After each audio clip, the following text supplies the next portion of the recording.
সমুদ্রের তলদেশে পাথর মনে করে কাছে গিয়ে চোখ কপালে ওঠার জোগাড়।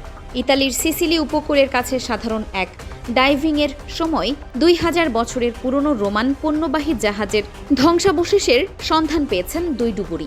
এতে প্রাচীন আমলের কয়েকশো সিরামিকের কৌটা পেয়েছেন তারা, যেগুলো এখনও বেশ ভালো অবস্থায় আছে। এই কৌটাগুলো M4 নামে পরিচিত। ধারণা করা হচ্ছে মদ পরিবহনের জন্য এগুলো ব্যবহার করা হতো। এই ধ্বংসাবশেষ পাওয়ার বিষয়টিকে সাম্প্রতিক সময়ে পানির নিচে পাওয়া সবচেয়ে গুরুত্বপূর্ণ প্রত্নতাত্ত্বিক আবিষ্কার হিসেবে অভিহিত করেছেন। এগুলো সিসিলির মাজারা দেল ভাল্লো উপকূল থেকে 3 মাইল দূরে সমুদ্র পৃষ্ঠে পাওয়া গেছে। স্থানীয় পালেরমো পুলিশের প্রত্নতত্ত্ব সুরক্ষা ইউনিটের ডাইভাররা গতকাল শনিবার জানান, এক ডুবুরি জেলের দেওয়া তথ্যের ভিত্তিতে সমুদ্রের 150 ফুট গভীরে জাহাজটির সন্ধান পান তারা, যা দ্বিতীয় ও প্রথম খ্রিস্টপূর্ব সময়ের। সমুদ্রের তলদেশের বা ডুবুরি জেলে জিয়াকোমো ডে মোলা প্রথমে এটির খোঁজ পান।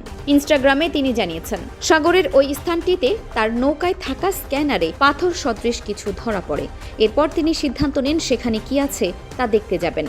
পানির নিচে যেতে যেতে তিনি দেখেন শত শত কৌটা জাহাজটিতে অক্ষত অবস্থায় আছে। তিনি ইনস্টাগ্রামে লিখেছেন, পানির নিচে দৃশ্যমানতা খুব বেশি ভালো ছিল না। আমি কাছাকাছি যাই, তখন আমার হৃদযন্ত্র কাজ করা যেন বন্ধ করে দেয়। আমার নিচে ছিল অসংখ্য M4 কৌটা। স্থানীয় সংবাদ মাধ্যমে বলা হয়েছে, জাহাজটি প্রায় 70 ফুট লম্বা এবং প্রস্থ 6 ফুট।